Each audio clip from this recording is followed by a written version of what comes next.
Good afternoon, and welcome to Praxis Peace Institute's Friday afternoon series. I'm Georgia Kelly, the Director of Praxis. Today, we are very happy to host Joshya Eyler, an expert on evaluating learning. His book, Failing Our Future, this is the book, How Grades Harm Students and What We Can Do About It, is really an eye-opening look at the effect and the impact of the grading system. Shines a light on how grades inhibit learning often and cause problems between parents and children, amplify inequities, and contribute to the youth mental health crisis. Joshya Eyler is the director of the Center for Excellence in Teaching and Learning and is a clinical assistant professor of teacher education at the University of Mississippi. He's also the author of How Humans Learn, the Science and Stories Behind Effective College Teaching. He previously worked on teaching and learning initiatives at Columbus State University, George Mason University, and Rice University. He received a BA in English from Gettysburg College in 2000 and his MA and PhD in Medieval Studies from the University of Connecticut. So welcome, Joshua. It's great to have you with us today. Thank you, Georgia. I'm very glad to be here. Yeah, you're the first person we've had from the deep South. Oh, Uh, really? yeah, Well, I did. um, I'll wear the badge of honor, although I'm not originally from there, which is, but yes, there's interesting things happening in Mississippi for sure. Indeed, we might get into some of that. One of my first questions in your book, you wrote that the grading system is only about 100 years old, that didn't go on forever. So how was learning evaluated prior to the grading system in I would say grade schools and high school? We'll get to college afterwards. How was it evaluated before the grading system was put in place?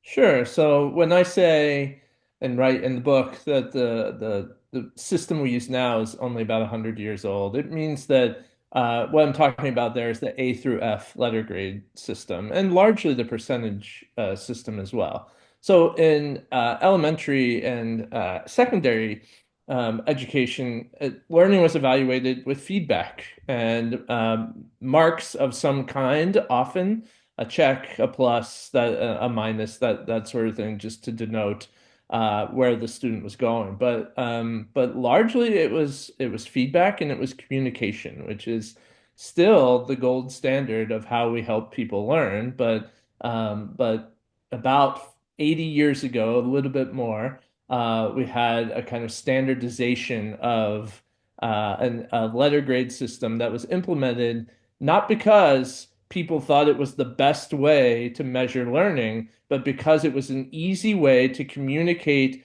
both within an institution and across institutions. So it was designed for ease of admission to college, of communication about student learning, not because it was really the best way to demonstrate that students had learned something. At universities like Harvard and Yale, and I think John was just saying the law schools didn't have grading systems, but the undergraduate schools of Harvard and Yale, when did they begin a grading system, or do they even have it? I don't even know. It did. The very first record of a letter grade given is at Harvard in the 1880s. Hmm. There's the someone dug back through the archives and found the evidence of a B that was given at Harvard at that time. But the first full letter grade system that we have on record was at Mount Holyoke in Massachusetts, and that was an A through E system, which they kept for about 10 years and then eventually dropped the E because they were worried that people would think it meant excellent, and and God forbid that we let people think that they're excellent if they're not doing well. So they substituted the E with a grade for which there could be no confusion whatsoever, a big old F Fail. here. Yeah. Right. Um, I would like you to talk a little bit about some of the feedback that you found in interviewing people in your book about how the grading system was affecting students. You talked to teachers, you talked to parents, and you've got a lot of ideas of what was happening to students, the anxiety it causes, depression, the kind of reward, punishment, parental overview of what's happening with kids, their self-worth. Talk a little bit about the damaging psychological effects you think the grading system has been responsible for. Sure, definitely. I mean, there are sort of two areas that we could talk about. One is the way what happens in families with respect to grades, and parents are kind of, and I'm a parent myself, and we're kind of caught in a trap, right? We want the best for our kids, and we want to support them and cultivate curiosity and all those things. At the same time, we also know that grades are a kind of currency that open or close doors for them, and so the result of that is a lot of tension surrounding grades and a lot of very different ways that parents respond to grades. And the result can sometimes be a kind of pressure that builds on kids to the point where they're at the most charitable, I think, result of that is that they become truly utilitarian strategic learners. Let me do what I have to do to get the grade that's going to keep my mom and dad happy,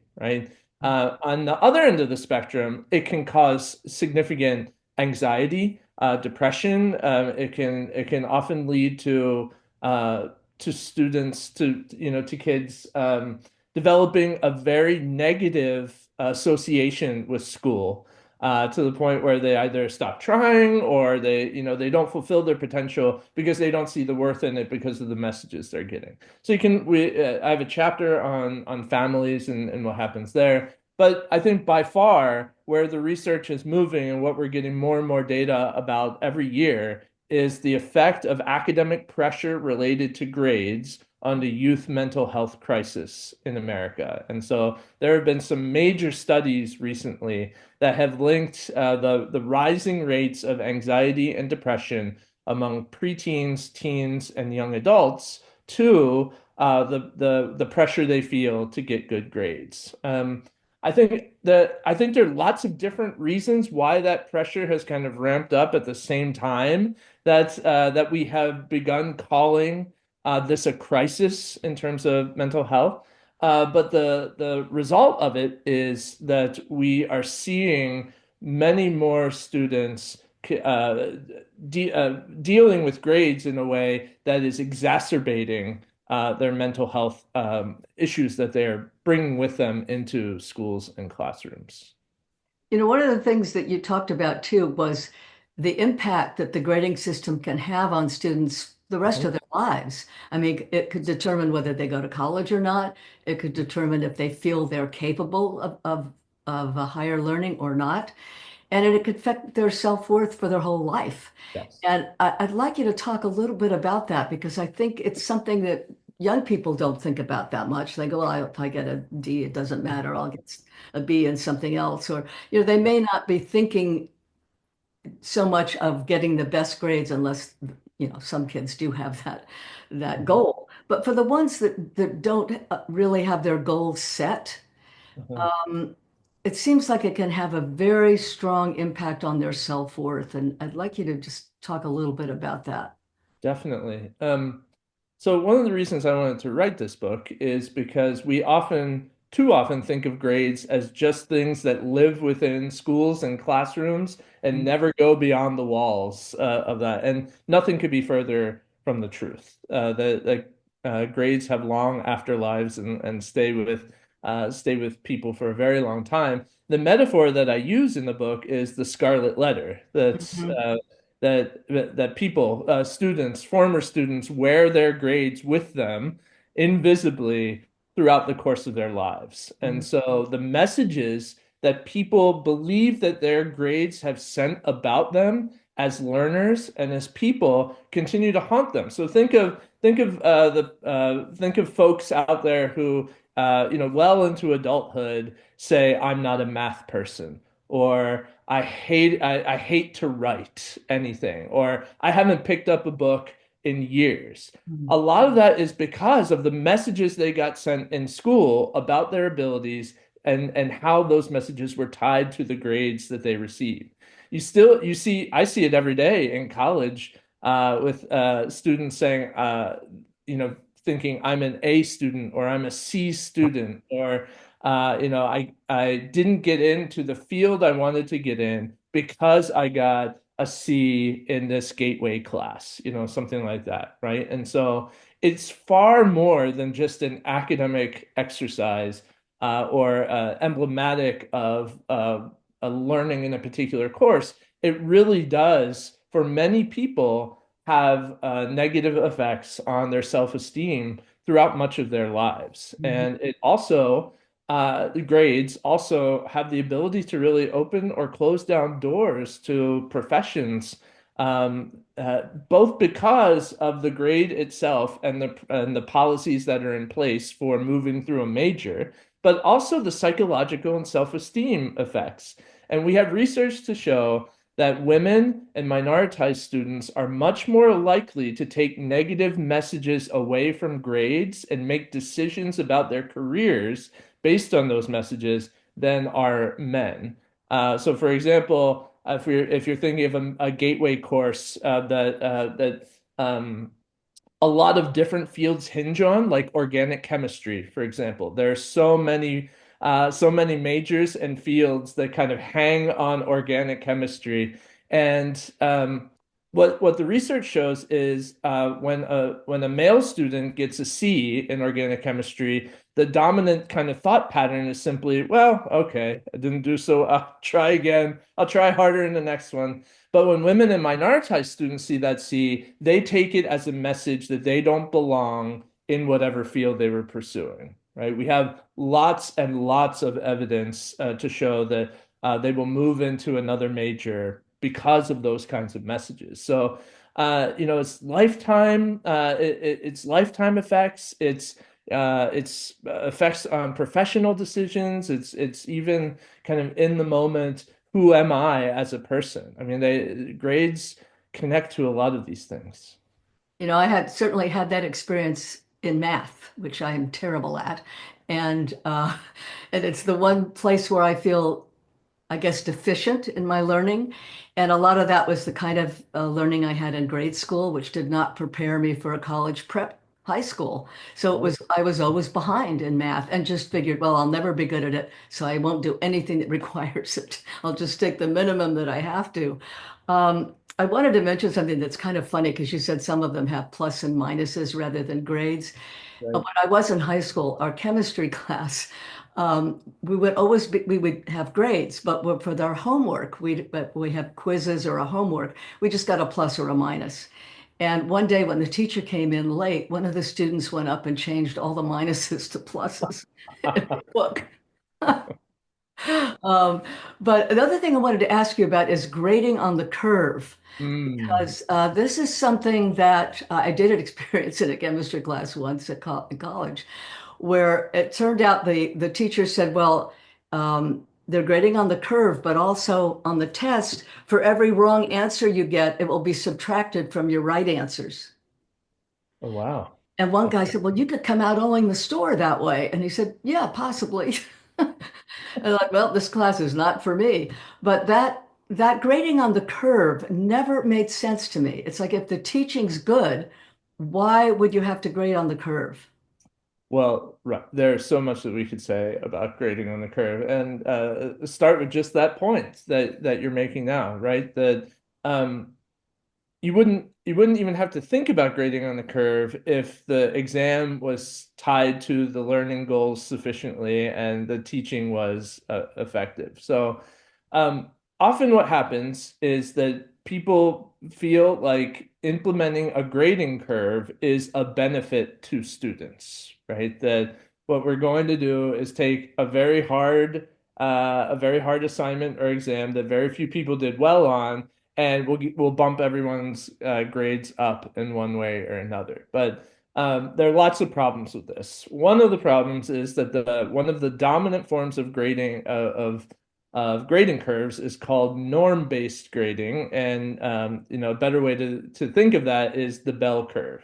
Mhm. And so what this model does is it kind of averages everything out, and then those who get right in the center of the average, the C, and well, that whatever the middle of the average is, right? Then those students get a C, and then in increments away from that grade, students get B's and A's and D's and F's. But the bell curve is rooted in a kind of racist, eugenicist pseudoscience from the 19th century that says that intelligence is distributed in a normal curve in a society. And there are so many problems with this, and it was used to so many terrible ends in our history, especially the history of education in our country, in terms of intelligence and IQ and things like this, right?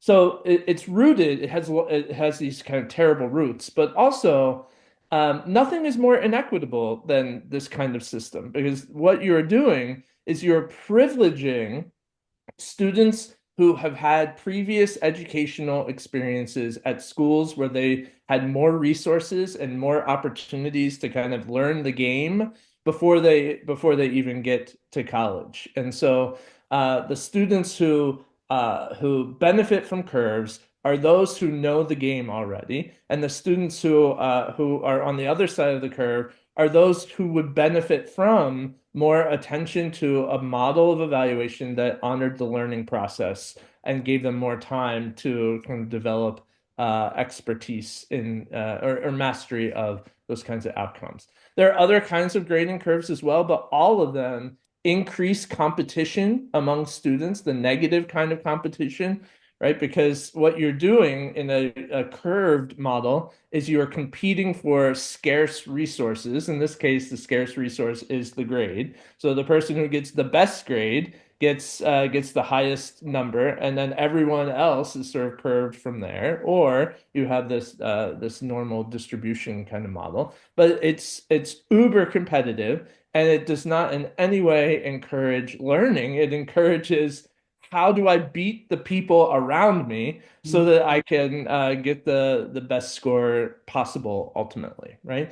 But this also goes back to your original point, Georgia, which is that a, a test or an exam that is given where so many people fail that you have to institute a grading curve is it's not a rigorous test, it's a flawed test, right? That an exam should be a reflection of what students are learning and a way for students to demonstrate that learning. And if you have a huge percentage of students failing, the exam itself is flawed in its design. So the teaching has been ineffective in that case. Yes, I wanted to hear that.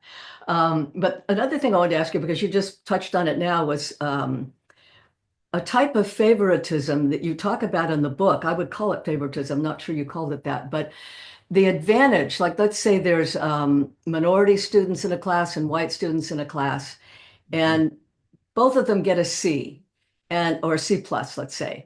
And the white kid with the C plus might not hesitate to go to the teacher and say, look, I have to get into such and such a school. I need to have a B. What can I do to raise that to a B? Right. Whereas the minority student wouldn't even consider that he had that possibility to go Mhm. ask the teacher and negotiate with the teacher. And that's a form of favoritism that's kind of a racial bias that's built into this system that we don't even recognize. Yes. Yeah, absolutely. And it's not just in college, it's all the way up through our school system. And so it's what you're describing there is it has to do with race, it has to do with class. And so it's a privileged kind of position. So what we know is students who are from groups that enjoy more privilege in our society are often taught how to do these kinds of things by their parents as it relates to their privilege. Like their parents are telling them, if you don't get a good score, go ask the teacher what you can do. If you don't understand a question, ask the teacher to explain it to you.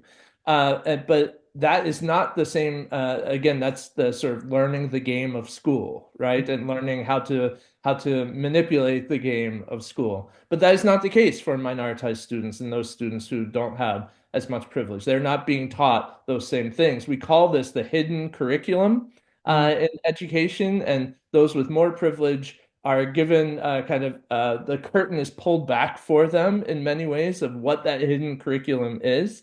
But those who are not as privileged do not have to learn that on their own. They have to figure that out for themselves, and that is a disadvantage. Absolutely.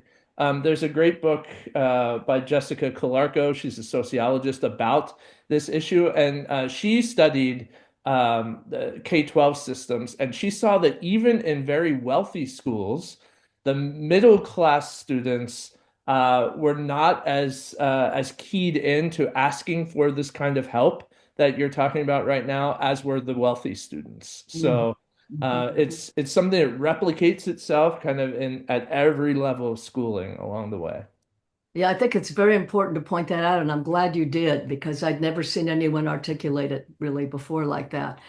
That before I get into some of the solutions you wrote about, which I thought were really interesting, I just wanted to ask you something about how the love of learning can be encouraged in students and how critical thinking and asking questions and be interested in questioning things rather than just taking information in and then regurgitating it back.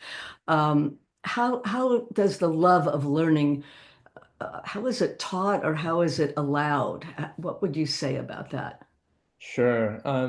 And this is something I feel really strongly about. It's why I got into education in the first place. But I think systemically, teachers are kind of behind the eight ball because of the emphasis on state mandated testing.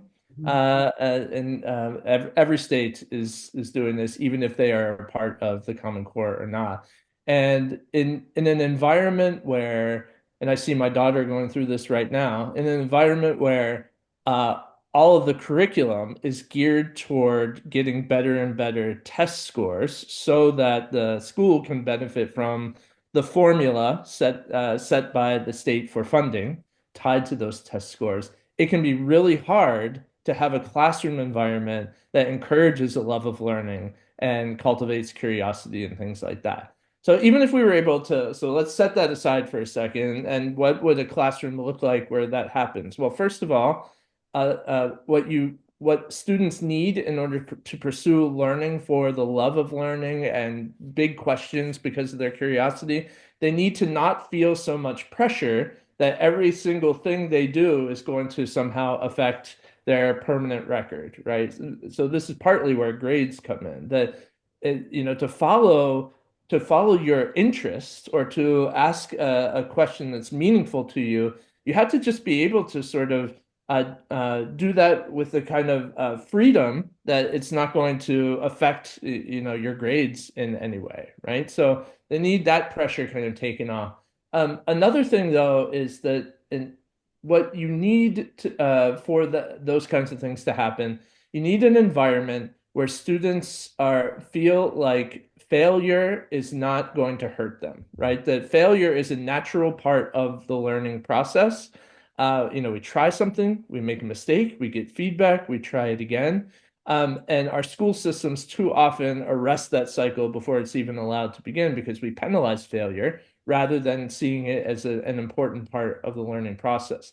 So no student in their right minds is going to take an intellectual risk if they think that failure is going to be penalized, right? And intellectual risk taking is the bedrock of creativity and curiosity and pushing new ideas forward. But we're really setting up systems where that's not possible. So what you need are teachers who are using things like inquiry-based learning, using a lot of discussion-oriented teaching, asking big questions, and allowing and helping students to feel like they don't have to get the right answer. We want to just talk about the multiple possibilities that are at play with that particular topic. You need assignments that allow students to be creative, um, to take an approach that is of interest to them, that has some kind of relevance to their lives or their profession beyond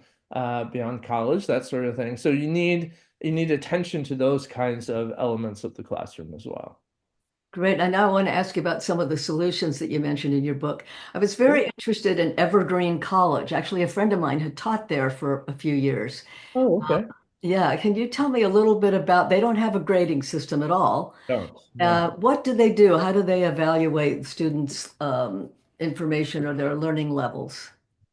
So Evergreen State College in Washington was sort of began in the 1960s when there was a lot of experimentation with new kinds of colleges. It is one of a handful of gradeless colleges in America. And so they don't give any grades at any time, not on the transcript, not in individual classes. They do everything through narrative feedback. So while the class is going on, while the course is going on, uh, faculty are giving a lot of feedback to students, and students are doing a lot of self-assessment as well. And then in the last week of every term, the faculty write a narrative evaluation for the student, and the student comes in and they have a conference about it, and then selections from that narrative evaluation go into the student's transcript at Evergreen as a demonstration of what they have learned in that particular course. So everything kind of falls on that narrative transcript. And Evergreen students get into all the same grad schools and med schools and law schools that any other college gets their students into. So it has worked, and there are I think about 2,000 students who attend Evergreen each year. Yeah, that's what I was going to ask you. Are they competitive and able to get into graduate schools? But you just answered that. So that's interesting to know that it didn't make a difference in those universities evaluating transcripts from Evergreen. Then the last thing I want to ask before I open it up to other people is the laws that changed in Maine and Vermont that mandated school districts in the state uh, to move from traditional transcripts with grades to a proficiency-based diploma. Can you talk a little bit about those two? Because apparently Vermont worked really well, but Maine not so well. Yes, this is always a good story. And so that's in a chapter on systemic change. So how do systems change, like schools and school districts and even states? So um, this was probably about 10 years ago. Both Maine and Vermont legislated that all schools within a certain amount of time would have to move to these proficiency-based transcripts. Um, uh, and in fact, it was such a disaster in Maine that they had to pass a new law 4 years later to rescind the whole thing. But really, what we see with these two states are case studies in what it takes to have a successful grading reform initiative, and what happens to cause a grading reform initiative to fail. And when you look at those two states and see the commonalities, what rises very quickly to the top, transparency and communication, right? Vermont was very good at both, and Maine was not. And so what Vermont did well was it not only did the law pass, but it was very clear. They were very transparent with schools, district superintendents, and everyone down the chain why this was happening, what it would look like, how much time they had, gave them lots of materials to be able to do this work, gave them a lot of freedom on a school district by school district basis to adapt and adopt and create their own committees for implementation. And they were also really good with communication, that there were consistent communications sent out over a period of time to all the people who needed to be in the loop, and they were very good with communicating with the number one constituency that is vital for grade reform initiatives, and that's parents. They were very good at communicating with parents. Parents will make or break a grading reform initiative, and the school districts that I profiled that succeeded, they brought parents into the discussion from a very early stage. They created task forces, and parents were on those committees. So the Vermont did a great job of communicating with superintendents, principals, teachers, and parents. Maine did not do any of those things very well. They just passed this law and didn't give clear guidance in any way as to how it should be done in the schools. And so, of course, people were frustrated immediately. What you're doing at that point is you're giving people incentive to push back and to not see the not put their best effort into making the initiative successful because they don't know why they're supposed to do it and they don't have any tools at their disposal to help the teachers and the principals do that work. So yeah, Maine sort of crashed and burned pretty quickly, but Vermont is still going Is strong. Yeah. good to know. Yeah, this is really, really interesting. I have more questions, but I want to open it up if other people do. Sure. I don't want to take all the time. So just put your hand up if you want to ask something or make a comment. Um, Otherwise, I'm gonna, oh, okay. Bob, you want to unmute, Bob? Yeah. First of all, I mentioned to Georgia in a note, but my daughter went to Evergreen and Oh, she graduated from did. Evergreen, and it was a very successful experience. And this was in 1989 to 93, so it was quite a while ago. And I recall as a parent, when I first drove her to that school and dropped her off, I was a little concerned by a lot of things. The system for one, um, and also somewhat of a hodgepodge of student body. And what I figured out real quickly was that if you went to Evergreen, you were serious about your education. Hmm. Okay, you didn't go there under the guise of grades and trying to manipulate the grades or game the system or I think as you call it, have a strategy for grades. You Right. went there to learn. And I would say the large portion of her graduating class went to work for Microsoft and had successful careers. My daughter graduated in sound engineering and has had a successful career in sound uh, production and gaming industry. So Wow. Yeah. anyway, it was an outstanding experience for her. Mhm. Good to My hear. question is that did we have this issue 60 and 70 years ago when I was in school? Because it didn't seem like it. And we had grades, uh, different kids reacted differently to them. I mean, I was one of the kids that was motivated by a grading system. I mean, I wanted to achieve, Right. but I don't recall depression. I don't recall um, grading strategies by students and parents to try to figure out how to. Mhm. I just remember studying and taking tests and getting into college. And um, was that a problem or is this something that's intrinsic in society in general now, even in the workplace, even in I mean, the ultimate grade these days is money, frankly. Right. That's a So, good and point. that goes into adulthood. And I mean, is this just part of, I, I understand everything you said, and I know Yeah. it's true. I see it, but is it a sign of the times as much as it is the inherent idea of grades? Well, yes and no, I think. It was a predictable answer probably, but so there are some of the problems of grades that we've been talking about that have existed as long as grades have existed, right? And so the how students themselves deal with internal pressures, how grades reflect, especially in college, previously inequitable educational experiences, right? And so if a student has gone to a poorly resourced school with very few educational opportunities and then comes to college, the grades that they are getting in gen ed courses those first 2 years for the most part are not really evidence of what they could possibly do and their potential. They're reflections of the past educational experience, right? So that sort of thing hasn't really changed very much, I think. um, some things have changed though. I think you're absolutely right about this. So one thing that's changed is that school itself has changed.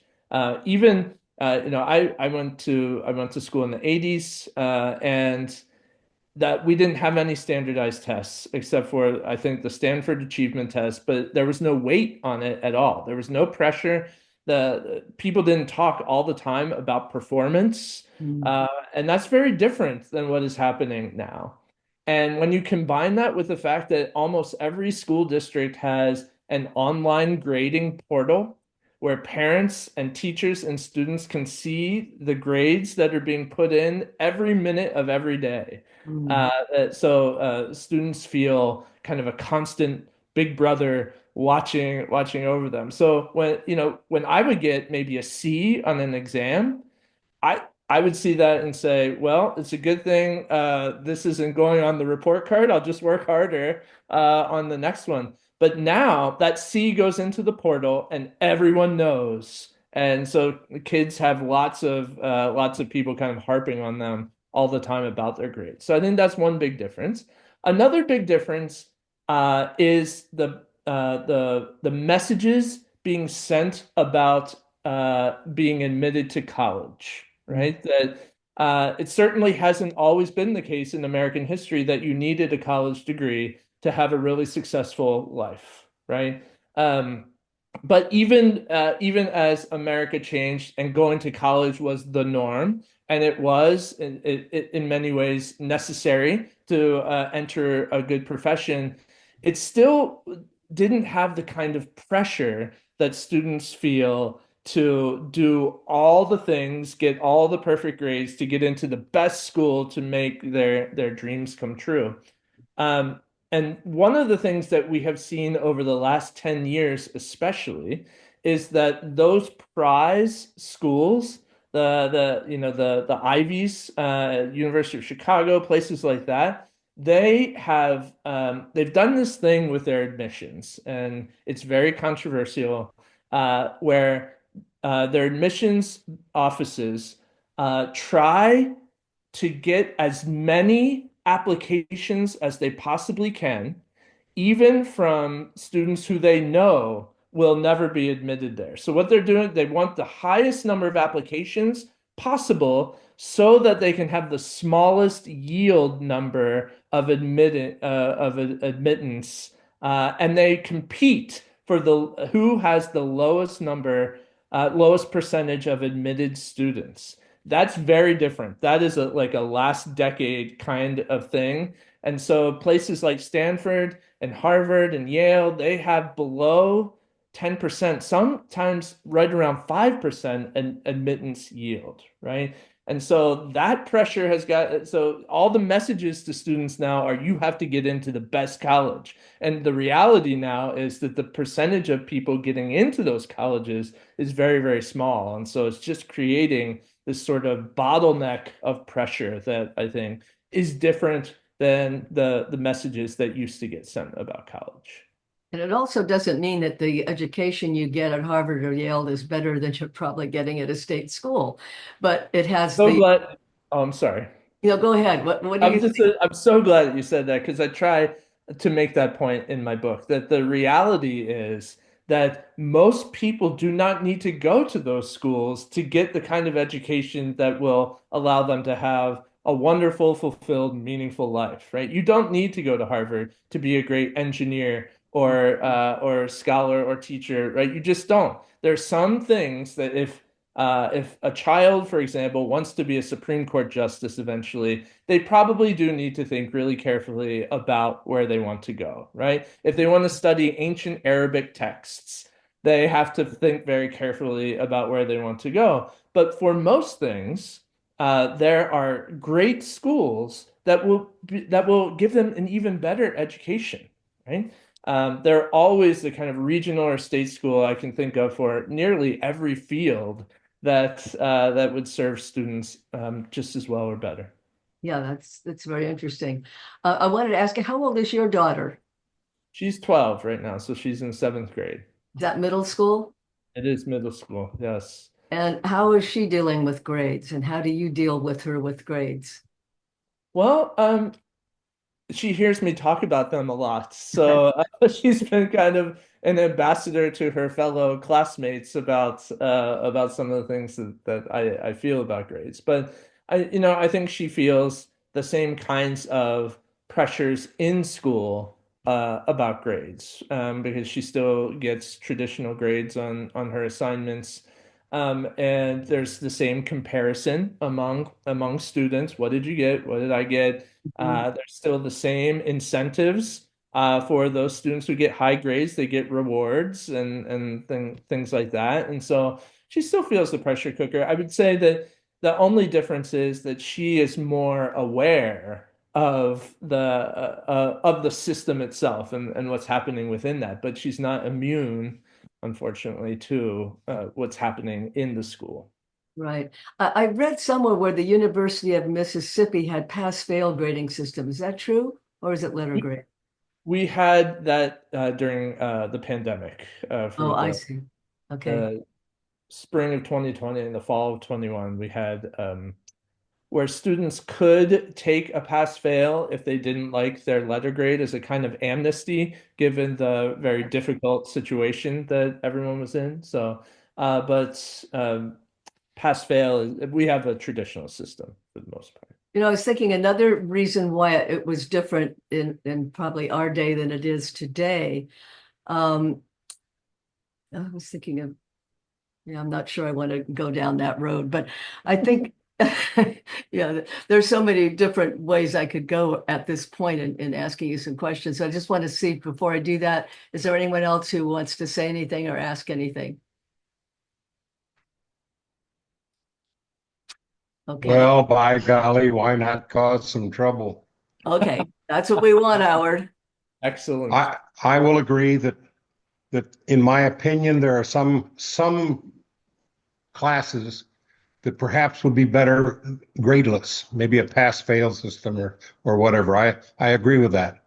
However, I'm sitting in on this call because for the most part, I disagree with your premise. I think Okay.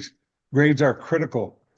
Didn't you support my position when you said you ended up with a C on some exam and then you turned around because of that and vowed to work harder to get better grades? Well, okay. So if it's supporting your premise, I'd have to know a little bit more about what you mean by grades are critical. I could probably expound on that for quite a bit, but I will tell you that I'm going to see a cardiologist pretty soon. Right. And I don't want the one that was on a veterinarian track at community college. I want the guy that went to Harvard Med School or wherever. That's the guy I'm looking for. And if he had to get good grades to get in there, then he showed himself as a performer, someone that could accomplish things, and that's the guy I'm looking for. Right. Not the guy I'm looking for. I mean, it's not the guy, but it wouldn't be it wouldn't determine whether I would go to that doctor or not. There'd be many other factors. So let me start with the me getting a C, and then I'll jump to the point Okay. about the cardiologist. So yes, my response as an individual was, I'm going to try harder the next time. But you cannot create policy or develop systems for individual kind of responses to that because the person next to me who got a C may have said, I'm just not cut out for this, Mhm. right? And so you cannot account, if we're thinking about educational systems, you cannot account for how people are going to react. You want to develop policy that protects the most vulnerable and allows for variation from there. So let me talk about the cardiologist then. I've 2 points about this. One is that it may surprise you to know that some of the best medical schools in the country have shifted to competency and proficiency based grading. They don't give traditional grades because one thing they saw, and this has been more recent, it's last 10 to 15 years, but one thing they saw was they were getting a lot of pre-meds who had spent their undergrad years chasing the A. And what did they have to do to get perfect grades rather than what did they learn about potentially being a good doctor? And so their response to that was to change the grading system in medical school, as a kind of acknowledgement of all these things we've been talking about. The other thing is I want to make it clear, and I know Georgia was going to ask about the solutions in a second, but it's not. We're not talking about a zero-sum grade, a zero-sum game. It's not. We have to have traditional grades or we have no grades. There are lots of what we call alternative grading models that people are experimenting with.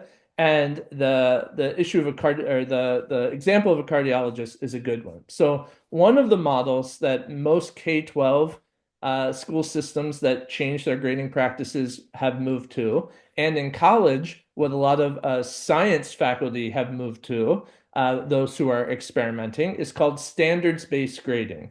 And in standards-based grading, let's take an intro to biology class in college as our example here.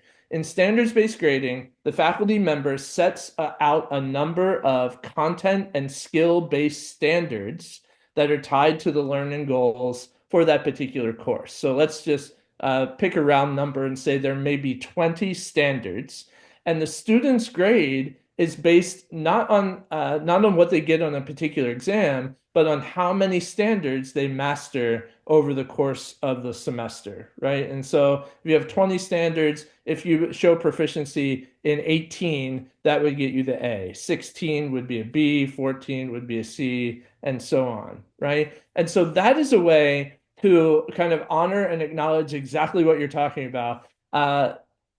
Having a firm grasp of a body of knowledge that is going to be necessary for them to progress in their major and in their discipline, while at the same time releasing the pressure valve. So no longer do I have to worry about my grade on an exam that's going to be 30% of the final grade. Now I have to show through a variety of means that I understand what photosynthesis is, which would be a standard for one of those standards, right? Understanding the chemical process of photosynthesis. I can do that in a number of different ways.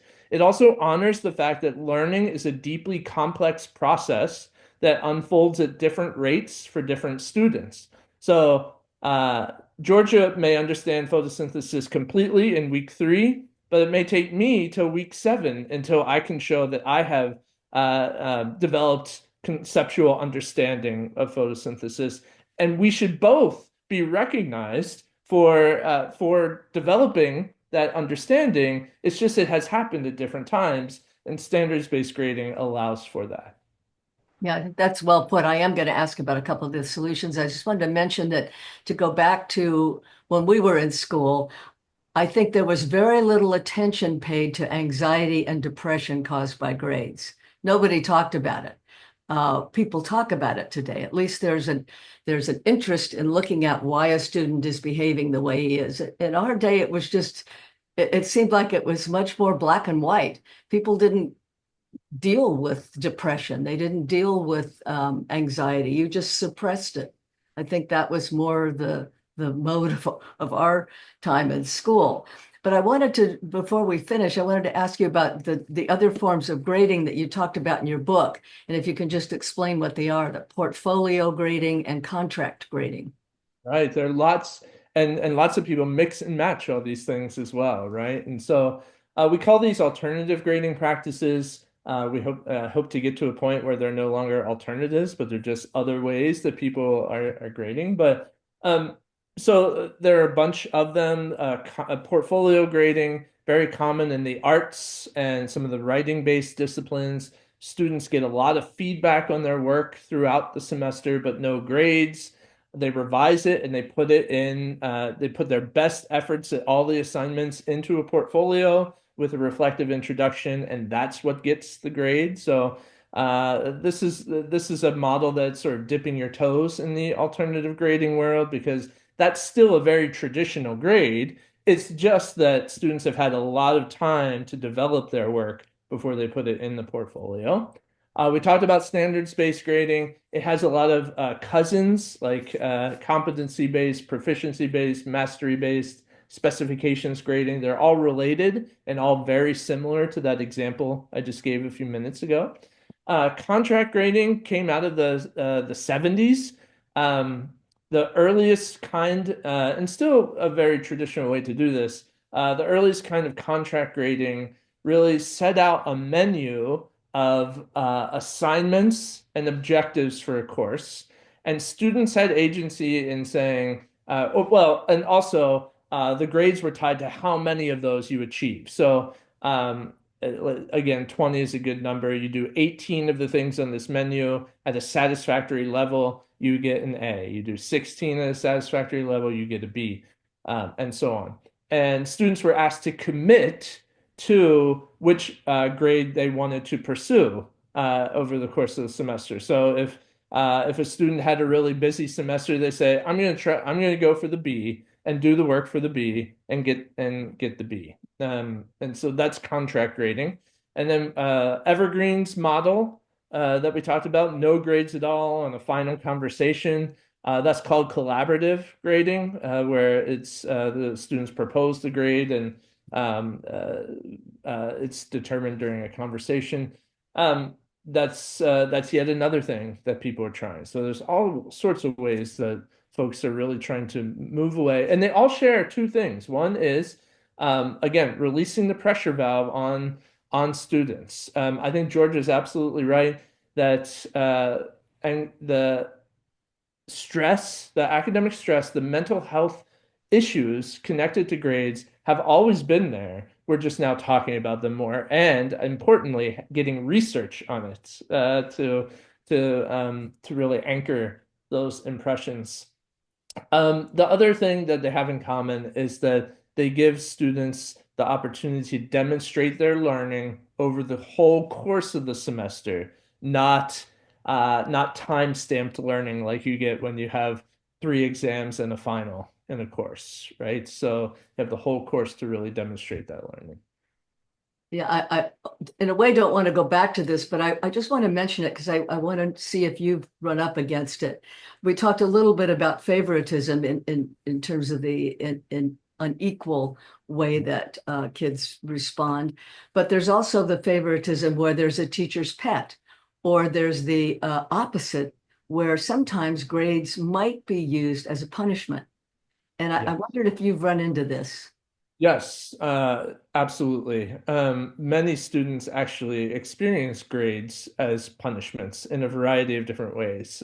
So one of those ways is if you learn differently, or and we all learn differently, but if you are neurodiverse or just simply aren't keyed to the teaching of a particular subject, grades are used to penalize, right? And to punish.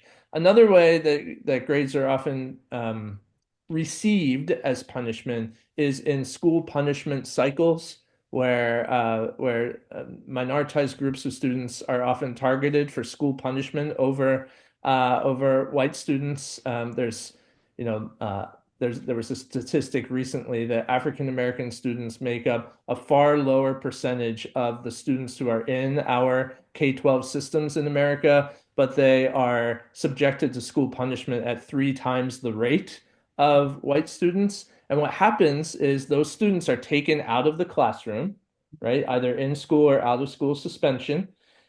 Because they're out of the classroom, they don't learn the material, so they get bad grades on the tests, and it just is a cycle that continues from there. And even if you are a decent student, the barrage of grades can feel often like a punishing effect. So many students have a really negative relationship with grades. I've never understood the idea of expelling a student because all that teaches them is there's no point in trying. I mean, Right. it seems like it's such a reverse psychology in throwing the kid out of school for a certain amount of time. I just don't understand the logic behind that. What does it teach the other kids? Well, there's a lot of research on school discipline, and I'm not an expert in this as well, in any way, but there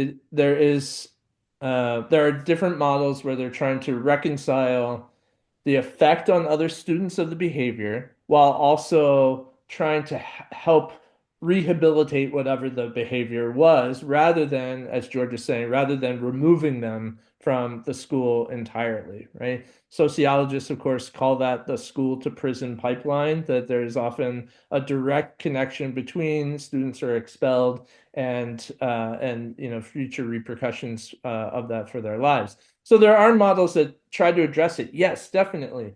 Negative or behavior has an effect on the other students in the room. So we have to find models that balance both of these things. Very good. Is there anything you want to tell us that I didn't get to ask you about, Joshua?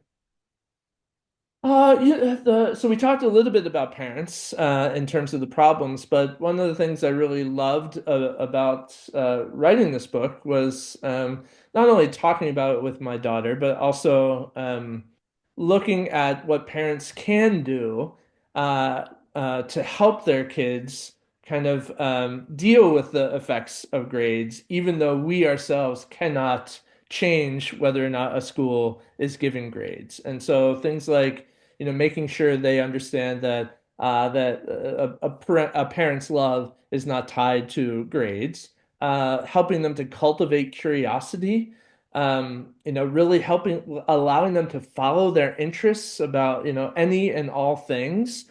Those are the sorts of things that give them a kind of suit of armor when they go into graded systems. They're able to say, well, I may not have gotten the grade I wanted there, but I have all these other interests as well, right? Really recognizing and acknowledging their strengths, right?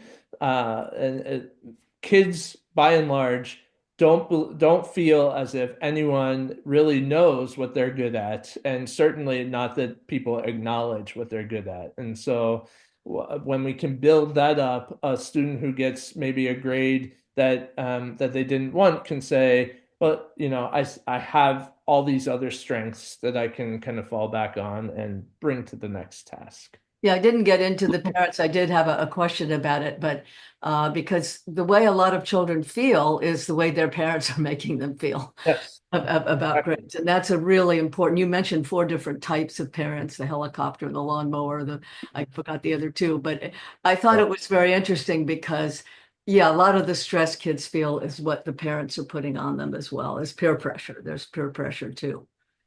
Absolutely. So anyway, I want to thank you very much for this. It's been really enlightening and wonderful to talk to someone about this, because it's one of these things where most people feel, well, grades is just, they've been with us forever, they'll be with us forever. But I'm so interested in encouraging people to love learning. I mean, I love learning. So I really want to share that joy. Mm-hmm. Well, thank you so much for the invitation. It's been a wonderful conversation. I appreciate it. Thank you. I'm going to stop the recording.